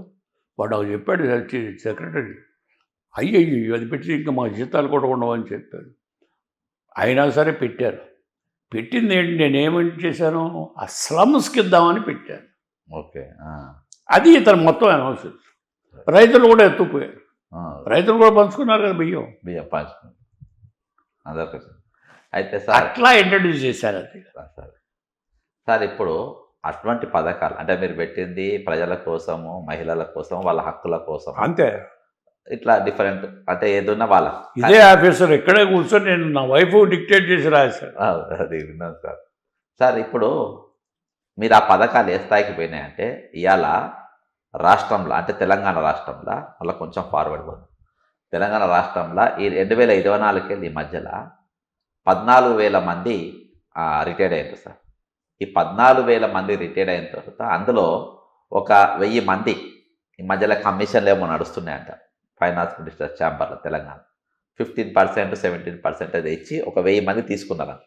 13,000 మందికి పెన్షన్లు రాలే. ఆ డబ్బులు మొత్తం పథకాలకు వెళ్ళిపోయినాయి, కాంట్రాక్టర్లు పోయినాయి, వీళ్ళకి పోయినాయి, వాళ్ళకి పోయినాయి. ఫస్ట్ టైం అంటే మీరు జీతాలు లేవన్నారు కదా సార్, అయ్యో జీతాలు లేకుంటే అయితే అన్నారు కదా, ఆ టైం వచ్చింది. ఇప్పుడు డబ్బు లేదు, అప్పుడు డబ్బు లేదు. ఇప్పుడు రిటైర్డ్ అయిన వాళ్ళకు ఇవ్వాల్సిన పైసలు ఇవ్వకుంటే అయిపోయినాయి పథకాలు చేయబట్టి. కారణం ఏంటంటే ఫైనాన్షియల్ మేనేజ్మెంట్ ఏం బాగాలేదు, ఏది కేంద్రంలోనే బాగాలేదు. ఇది ఏమిటంటే కేంద్రంలో ఎవరిని నేను విమర్శించట్లా. అప్పుడు టీటీ కృష్ణమాచారి, అప్పుడు ఇంకా మహామహు పెద్దలంతా ఉండేవాళ్ళు ఫైనాన్స్ మినిస్టర్స్, చాలా జాగ్రత్తగా దాన్ని ఆచితూచి వాడేవాళ్ళు. మీకు చిన్న విషయం తెలియజేస్తూ, ఇవాళ కేంద్రం సెంట్రల్ బడ్జెట్ మన ఆర్మీ బ్రతుకుతున్నారు, నడుస్తున్నారంటే ఆ రోజు 1950లో మన ఈ రాజగోపాలాచారికి పెట్టిన సేల్స్ ట్యాక్స్ డబ్బు లేదు, ఎట్లా ప్రాక్టీస్ చేయాలి, ఎట్లా చేయాలి, కోరికలు ఎక్కువగా ఉన్నాయని చెప్పి చీఫ్ మినిస్టర్ అయినాకైనా సేల్స్ ట్యాక్స్ అని ఒక 2 పైసలు పెట్టాడు.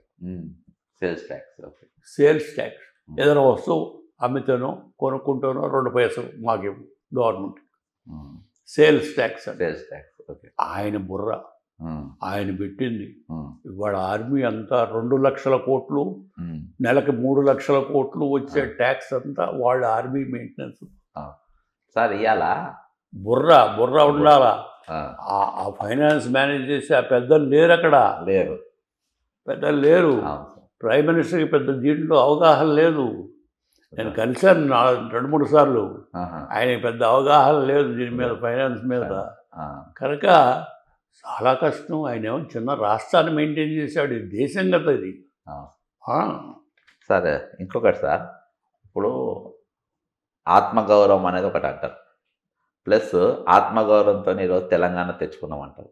12 మంది చచ్చిపోయినారు, 1200 మంది చచ్చిపోయిన తెలంగాణ తెచ్చుకున్నామంటారు.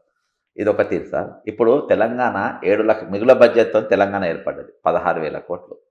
ఈ తెలంగాణ ఈరోజు దాదాపు 7 లక్షల కోట్ల అప్పుకు పోయింది సార్. 7 లక్షల కోట్ల అప్పులు. కేంద్రము 100 కోట్లకు దాటిపోయింది. అంటే అప్పున్న రాష్ట్రానికి ఆత్మగౌరవం ఉంది. ఇప్పుడు ఆంధ్రప్రదేశ్ కూడా దాదాపు అంతే అప్పుల పాలైంది. దాదాపు 10 లక్షల రూపాయలతో అది అంతే ఉంది. మీరు అడిగింది చాలా పర్టినెంట్ క్వశ్చన్. ఓ పేదవాడు ఉన్నాడు గుడిసెల్లో. వాడు ఆత్మగౌరవం నేను ఎవరిని అడగరంటే డబ్బు ఎట్లా, భోజనం ఎట్లా వస్తుంది, అంతే దేశమైనది. కానీ దీనికి ట్యాక్స్ వేయటానికి భయం. ట్యాక్స్ వేస్తే కట్టరు, జనం ఎదుగుతారు. మరి ప్రామిస్ చేసాం, పిచ్చి ప్రామిస్ అని చేశారు. ఆర్మీ తప్పదు మెయింటైన్ చేయాలా. కనుక ఇవన్నీ చాలా నిష్ణాతులు, మంచి అడ్మినిస్ట్రేటర్స్ ఉండాలి కేంద్రంలో, రాష్ట్రంలోనూ. ఊరినే మంత్రులు చేసామంటే మంత్రులు దేనికోసం మంత్రులు? మంత్రి పలానా కులవాడే మంత్రి, కులాల మీద మంత్రులు వస్తావా? వాడు ఎంత చదువుకున్నాడు, వాడికి ఎంత తెలుసు సబ్జెక్టు, ఎలా నడపగలడు, ఇవన్నీ ఉంటాయి కదా. అవన్నీ లేకుండా, బ్యాక్గ్రౌండ్ లేకుండా ఊరినే వాడిని మంత్రి చేసాం, గొల్లాడని, గౌండ్లాడని, మాదిగాడని, మాలాడని, కమ్మాడని, రెడ్డని, ఇవే కదా మంత్రులు. చాలా తప్పు కదా ఇది, చాలా తప్పు కదా. అది నిష్ణాతులు. ఇక్కడ ఇదే గదిలో నేను రాసింది నేను, ఇదే గదిలో నా వైఫ్ డిక్టేట్ చేశాను, బయట తెలియకూడదు. కనుక ఆ భగవంతుడు ఎందుకో అట్లా నాకు శిక్షించాడు. Sir, who was the best administrator, chief minister best administrator ఎవరు అనిపించింది సార్ మీకు? అంటే బల్క్ ఆఫ్ ది కంట్రీలో వాళ్ళ పర్ఫార్మెన్స్ చూడాలి. ఆంధ్రప్రదేశ్ మీ అనుభవంలో, నేను ఉమ్మడి ఆంధ్రప్రదేశ్కు ఇప్పుడు బీహార్ చీఫ్ మినిస్టర్ ఉన్నాడు నితీష్. చాలా గొప్పవాడు. ద సన్స్ ఆయన దమ్మిడి తాకే మనిషిగా పెద్ద అడ్మినిస్ట్రేటర్ అని చెప్పను, కానీ ఆయన క్వాలిటీ అది, క్వాలిఫికేషన్ అది. ఎవరిని దమ్మిడి తాకడు. ఆంధ్రప్రదేశ్లో ఎవరుండే సార్ మంచి అడ్మినిస్ట్రేటర్? ఆంధ్రప్రదేశ్లో చెన్నారెడ్డి గారు బాగా చేశారు. ఆయన మంచి అడ్మినిస్ట్రేటర్. సరే, వేరే అంతేనాడు ఇంతనాడు అని అట్రిబ్యూట్ చేస్తారు, అది వేరే విషయం. బట్ అడ్మినిస్ట్రేషన్ ఆయన గొప్ప. సార్, ఇప్పుడు నేను ఇక్కడ ఒక దగ్గర ఆగుతా. ఇక్కడ ఎందుకు ఆగుతా అంటే, ఇప్పుడు రామారావు గారి దగ్గరకు వచ్చే వరకు మీరు ఆయన తప్పుపడతారు, ఆయన దగ్గరికి ఆయన అడ్మినిస్ట్రేషన్ తప్పుపడతారు. చెన్నారెడ్డి గారితో మీకు డిఫరెన్స్ ఉన్నా కానీ ఈరోజు చెన్నారెడ్డి మనగాలంటుంటారు మీరు. అడ్మినిస్ట్రేటర్ అంటే ఇప్పుడు ఇది జనాలు ఏ విధంగా అర్థం చేసుకోవాలంటే, చెన్నారెడ్డి గారితో కూడా అధిష్టానానికి ఇష్టం లేకపోవడం వల్ల నాదెళ్ల భాస్కర్రావు గారికి చెన్నారెడ్డి గారు గ్యాప్ వచ్చింది. కానీ భాస్కర్రావు గారు ఆయన మునగాడని ఒప్పుకుంటుండ్రు. చెప్తున్నాను, డైరెక్ట్గా మన ఇంటికి వచ్చింది ఆమె, మినిస్టర్ ఇంటికి వస్తే ఎట్లా ఆయన అనుమానం పడ్డారు. ఓకే, అంటే మీరు ఆయన ఒప్పుకుంటున్నారు కదా సార్, ఇది బెస్ట్ అడ్మినిస్ట్రేషన్ మీరు ఒప్పుకుంటారు. నేను అది తెలుగు ప్రజలు అర్థం చేసుకోవాలని చెప్తున్నాను. అంటే ఏది వాస్తవం ఉండదా అదే మీరు చెప్తారు, కానీ లేని మనం చెప్పాం కదా సార్. చెప్పినవన్నీ ఇప్పుడు నేను చెప్పిన వాస్తవాలు సార్. భగవద్ దర్శనం చేసుకుని చెప్పాము సార్. ఇప్పుడు మీ వయసు 91 సంవత్సరాలు. 91. రాత్రి మా ఎన్ఆర్ఐ ఒక మిత్రుడు అంటుడు, ఆయన ఎంత చిత్తశుద్ధితో పనిచేస్తే దేవుడు అంత ఆయుష్, అంత ఆరోగ్యం ఇవ్వాలి. ప్లస్ ఎక్కడ కూడా ఒక బాబు ఒక కొడుకు మంత్రి అయినా కానీ వాళ్ళ కుటుంబంతో ఎక్కడ కూడా ఒక వివాదం కానీ ఎక్కడ కూడా ఒక లైన్ కూడా రాలేదు. అంటే ఈయననే కరెక్టు అని మీరు చెప్పేది సత్యం అని చెప్పి ఆయన అంటుండే మా మిత్రుడు రాత్రి. భగవంతుడు నిర్ణయం ఉండేది. సత్యధర్మాలు లేనిది మనం ఎక్కడ ఉన్నాం అసలు? సత్యధర్మాలు లేనిది ప్రపంచం ఎక్కడ ఉంది సార్? ఇంకొకటి సార్, ఇప్పుడు ప్రధానమంత్రులు సార్ మీరు ఈ అనుభవం దాదాపు 53 మీరు చూసుకుంటూ వస్తుండ్రు రాజకీయాలు. మంచి ప్రైమ్ మినిస్టర్, మంచి పాలన అందించిన ప్రైమ్ మినిస్టర్ మీ మైండ్లో ఉన్న నెహ్రూ గారికి మొదలుపెట్టి ఇప్పటి వరకు till date who was the best prime minister? Morarji Desai చాలా నిష్ఠాపరుడు, మొరార్జీ దేశాయ్ చాలా నిష్ఠ. కానీ ఆయన ఆ పాతకాలం సిద్ధాంతాలు లైక్ చేయరు ప్రజెంట్ వరల్డ్. ఇప్పుడు గోల్డ్ లోన్ తీసుకోవటం, గోల్డ్ని దాచుకోవటం, ఆడవాళ్ళు గోల్డ్ పెట్టుకోవటం ఆయన ఇష్టపడ్డు. ఈ గోల్డ్ దాచిన మూలాన మనకు ఫైనాన్షియల్గా చాలా ఇబ్బందులు ఉన్నాయి, ఆడవాళ్ళంతా గోల్డ్ వదిలేండి అంటాడు ఆయన. కనుక బట్ గుడ్ అడ్మినిస్ట్రేషన్, అన్కరప్టబుల్. ఆయన ఎక్కడ దమ్మిడి ఐసీఎస్ ఆఫీసర్ అయినా చాలా గొప్పాడు. మరి ఇప్పుడు ఆయన చెప్పింది కరెక్టే సార్. ఈరోజు 1,25,000 సత్తులం బంగారం చాలా తప్పు కదా. ల్యాండ్ రేట్స్ పడిపోయినాయి, ఇన్వెస్ట్మెంట్స్ అన్ని గోల్డ్ సైడ్ పోతుంది, ల్యాండ్స్ రేట్ పడిపోతుంది. ఇది కరెక్టే. ప్రపంచంలోనే రిసెషన్ వచ్చేటట్టు ఉంది, వచ్చేటట్టు ఉంది. ప్రపంచంలోనే రిసెషన్ వచ్చేటట్టు ఉంది. ఏం చేయాలో అర్థం కావట్లా సార్. ఇప్పుడు సార్ చిన్న రాష్ట్రాలలో అంటే రీసెంట్గా మనకు కొన్ని కమిషన్లు అవి వేసిండ్రు. నేను కూడా 179 పిటిషన్స్ వేసిన గతంలో అవినీతి పైన. ఈ చిన్న రాష్ట్రాలు అంటే ఉమ్మడి ఆంధ్రప్రదేశ్ ఉన్నప్పుడు అవినీతి అనేది కనబడేది, కొంచెం కొంచెం కనబడేది. ఇప్పుడు అవినీతి అనేది ఏ రోజు దాటిపోయినాయి సార్. ఒక్కొక్క దగ్గర లక్షల కోట్లు మాట్లాడుతుండ్రు, ఈరోజు వేల కోట్ల సబ్జెక్ట్. చీఫ్ మినిస్టర్ 6 లక్షల కోట్లు 10 లక్షల కోట్లు ఉందని చెప్పుకుంటున్నారు సార్. ఈ చిన్న రాష్ట్రాల వల్ల అవినీతి అనేది పెరుగుతుందని అంటారు సార్. కొంత చిన్న రాష్ట్రాలే కాకుండా ఇంకోటి యాడ్ చేస్తాం మీరు అడిగితే. ఓకే. ప్రాంతీయ పార్టీలు పెట్టిన మూలంగా కూడా తప్పు చేసి ప్రాంతీయ పార్టీల వల్ల అవినీతి చాలా పెరిగింది. వాళ్ళు ఒక రాజుల్లాగా బిహేవ్ చేస్తున్నారు చీఫ్ మినిస్టర్లు. కనుక ఇది ఎటు దారి తీస్తుంది, పేదరికం ఇంకా పేదరికంలోకి వెళ్ళిపోతుంది. కనుక మనం ఏ విధంగానూ ఉపయోగపడినట్టు ఉపయోగం లేదు. రాష్ట్రాలు ఆ రోజున ఏంటి భాషను ఆధారం చేసుకున్న రాష్ట్రాలు ఏర్పాటు చేసుకుందాం అంటే కాంగ్రెస్ పార్టీ మొట్టమొదటి అపోజ్ చేసింది చాలా రోజులు. భాషా రాష్ట్రాలు అలా కాదు, ఇండియా ఇది భారతదేశం, భారతీయులం ఒకటే మనం. అంతే. మనం ఇన్ని రాష్ట్రాలేంటి, ఇన్ని కులాలేంటి అని వ్యతిరేకించారు అప్పుడు ఆ కాంగ్రెస్ పార్టీ. కానీ ఆఖరికి ఈ కామెడీ అని సరిపోవడంతోనే నెహ్రూ కన్సీడ్ అయిపోయాడు. ఇంకోటి కన్సీడ్ అయినప్పటికీ అక్కడి నుంచి సార్ ఇంకోటి ఇవాళ అంటే 75 సంవత్సరాల భారతదేశ ఈ స్వతంత్ర దేశంలో ఎక్కువ శాతము అంటే మినిమం అంటే ఉమ్మడి ఆంధ్రప్రదేశ్కి అయితే ఒకసారి దామోదర్ సంజీవయ్య గారు చేసిండ్రు. ఒక దళితులు ముఖ్యమంత్రి ఎందుకు కాలేకపోతుండ్రు, ఒక దళిత ప్రధానమంత్రి ఎందుకు కాలేకపోతున్నారు? చాలా గొప్పవాడు సంజీవయ్య, మీకు తెలుసు లేదు? అవును సార్. భారత రామాయణాలు అనర్గళంగా అప్పచెప్పేవాడు, అంత గొప్పవాడు. బ్రాహ్మణులకు కూడా రాని చదువు, అంత చదువు చదువుకున్నాడు.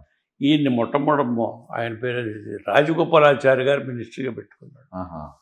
అంత గొప్పవాడు పెట్టుకున్నాడు, చదువుకున్నాడు, హరిజన పిల్లగాడు అని పెట్టుకున్నాడు. ఆయన కరప్షన్ ముఖ్యమంత్రి ఉండనేలేగా సార్. ఆయన అలాంటి పిచ్చి పనులు ఆయన ఎప్పుడూ చేయలేదు. చాలా గొప్పవాడు. రామాయణ భారతాలే కాదు, ఏది చెప్పినా ఆయన అట్లా అనర్గళంగా చక్కగా చదువుకున్నాడు. మంచి మనిషి, మంచి ఉపన్యాసం ఇచ్చేవాడు. ఆయనకేంటే భగవంతుడు మరి ఆయనకి ఆరోగ్యం లేదు, చనిపోయాడు. కానీ అవకాశం ఒకసారి వచ్చింది అంతే, అది నెల సంవత్సరం పాటు అంతే.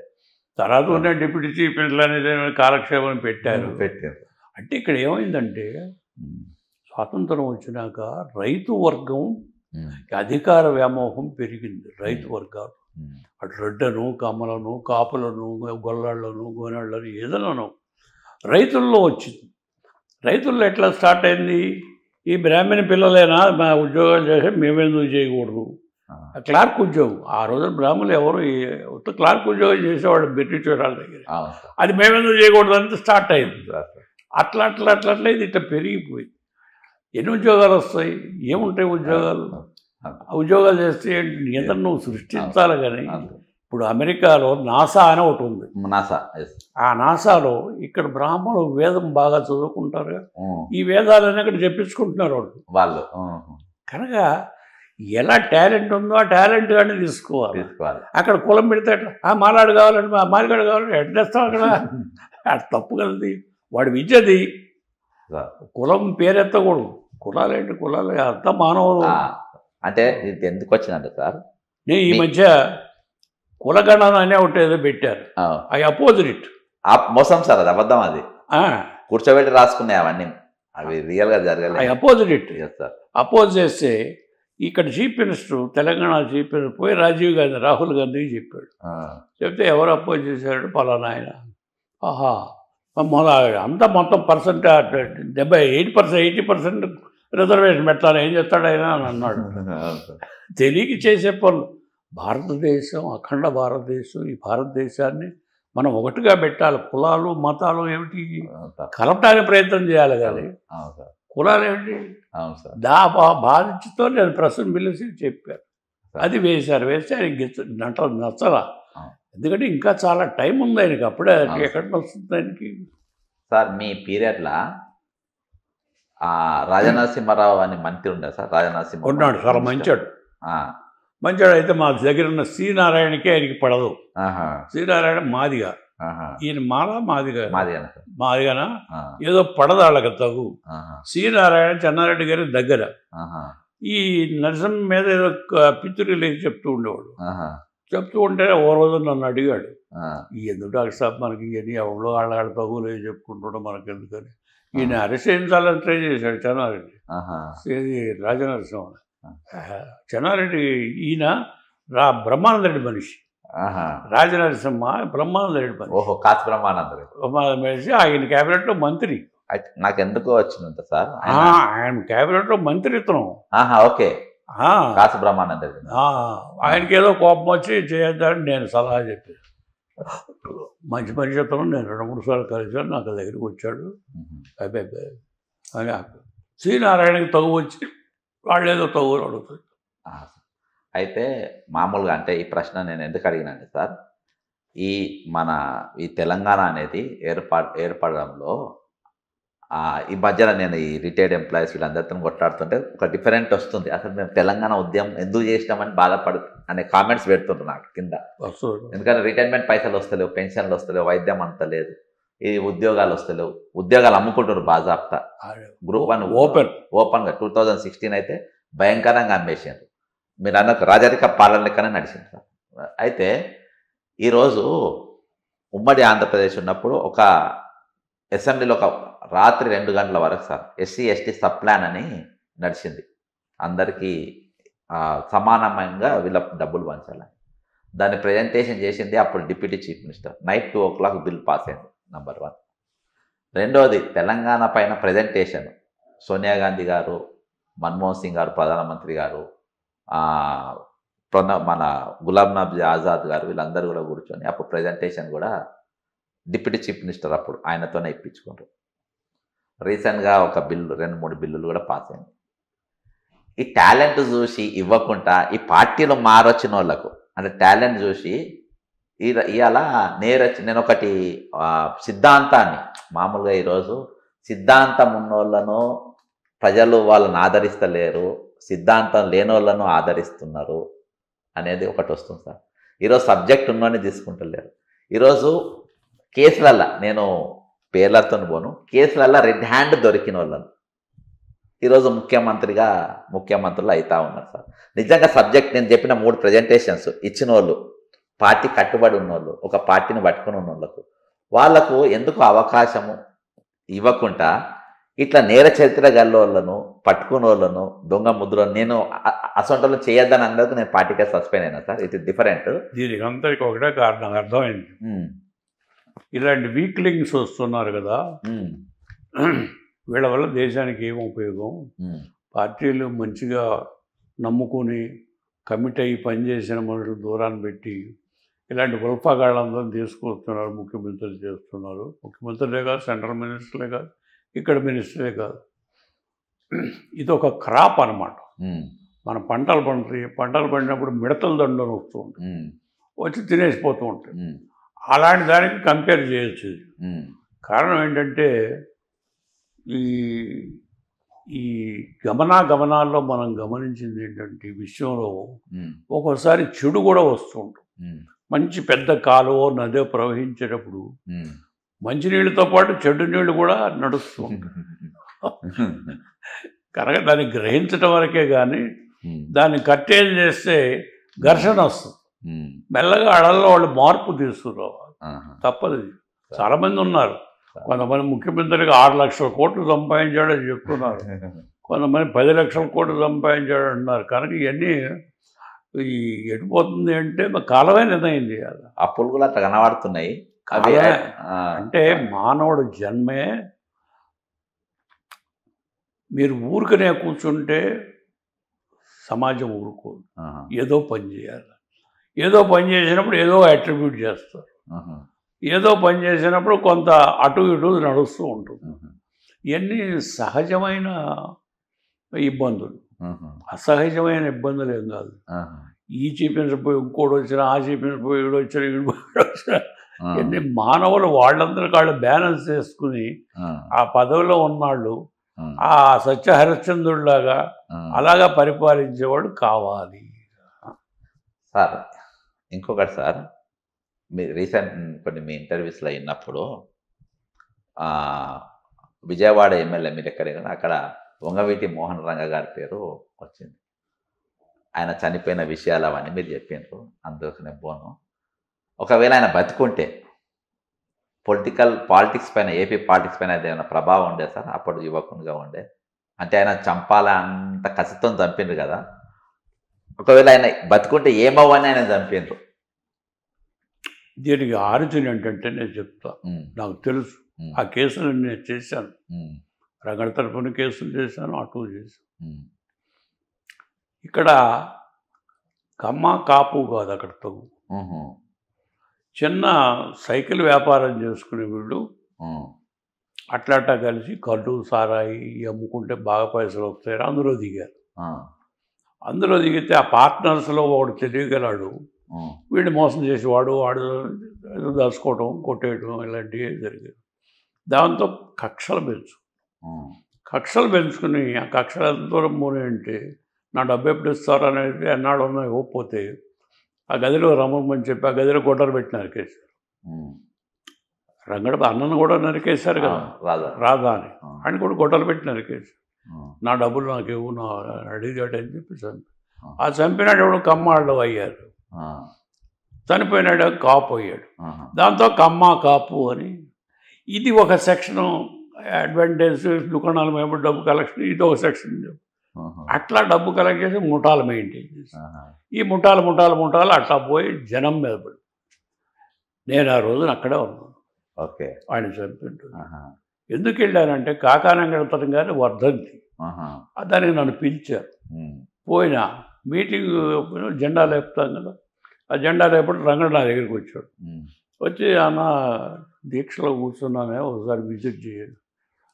కారులో వచ్చాను, వాళ్ళంతా నొప్పిగా ఉంది, రాత్రి పడుకుంటే పొద్దున్నే వస్తాను. వాడు మీటింగ్ అయినాక వెళ్ళిపోయాడు.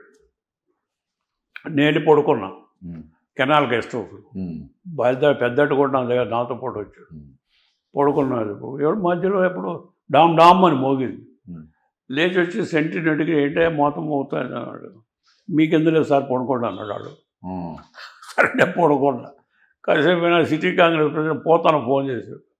అక్కడ ఉన్నారేంటి, రంగడు చంపేశారు, నానా న్యూస్, పిల్లలంతా వచ్చి ఆ గెస్ట్ హౌస్ అంతా పాడు చేస్తారు, నువ్వు అక్కడ ఉన్నావు, అక్కడ వద్దు, ఎక్కడికైనా పో అని ఫోన్ చేసి, సరే గడ్డమా చేసుకుని కారు వేసుకుని పోతూ ఉన్నాను.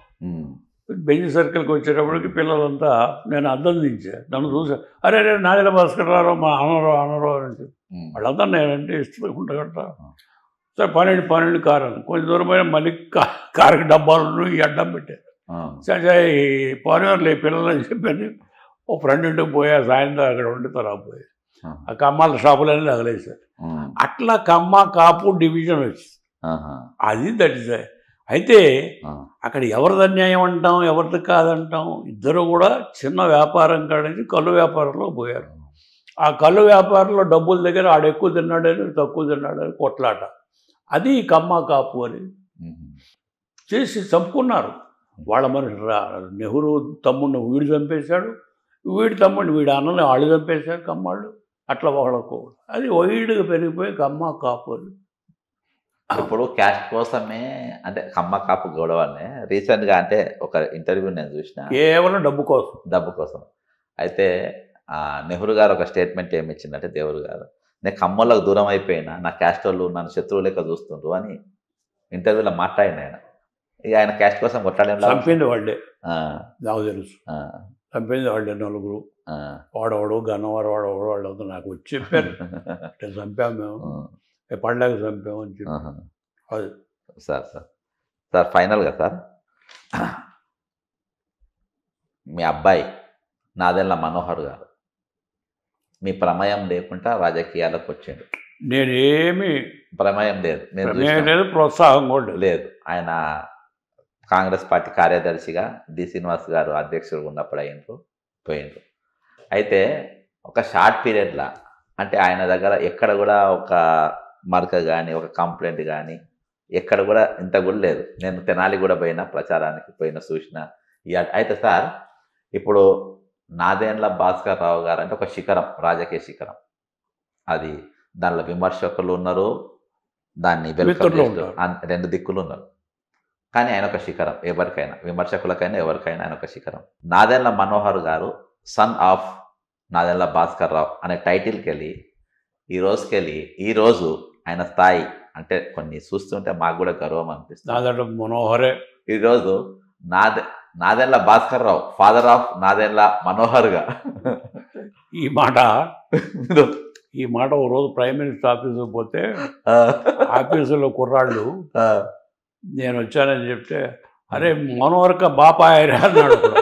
అని వాడు ముందా నేను ముందా చప్పుడు అంటే మనోహర్క బాపాయ్, నీకంటే తెలుసు మనోహర్ అని అడిగా. టెలివిజన్లో చూస్తున్నాను సార్, స్పీకర్గా the best speaker in the country అన్నాను. సరే కనుక ఈ మాట అలా ఉంది. అంటే వాడికి నాకు డిఫరెన్స్ ఏంటంటే, వాడు కాన్వెంట్ స్టూడెంట్, హైదరాబాద్లో చదువుకున్నాడు, అమెరికాలో చదువుకున్నాడు. నేను ఎక్కడ పేడకడలో ఎద్దుల దగ్గర బేల దగ్గర ఊళ్ళలో చదువుకుని అక్కడ వచ్చి హైదరాబాద్ వచ్చి ఇక్కడ ఉస్మానియాలో చదువుకున్నాను.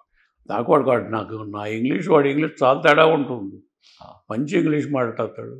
అంటే మేము ఎందుకు మేనర్స్ కూడా అలా ఉంటాయి. మేము ఎందుకు చూసినా అంటే ఈసారి ఒక్కసారి ఎమ్మెల్యే అయిన వాళ్ళ పిల్లలే సార్ తల చాలా గర్వంగా అహంతో అసలు మేము వేరే మేమని తిరిగి చూస్తారు. మీ ఇద్దరు అబ్బాయిలను కూడా నేను చూస్తున్నా కదా 30 years కలిగి ఆ మర్యాద ఇస్తారు. అంటే నేను ఎదుగుదల కళ్ళారా చూసిన నాదెండ్ల మనోహర్ అంది. ఆ మేనర్స్ మర్యాదలన్నీ వాళ్ళు సన్ ఆఫ్కి వెళ్ళి ఫాదర్ ఆఫ్ దాకా వచ్చింది. కాబట్టి ఒక ఫాదర్కు ఇంతకు మించింది ఏం కోరుకోరు కూడా సార్.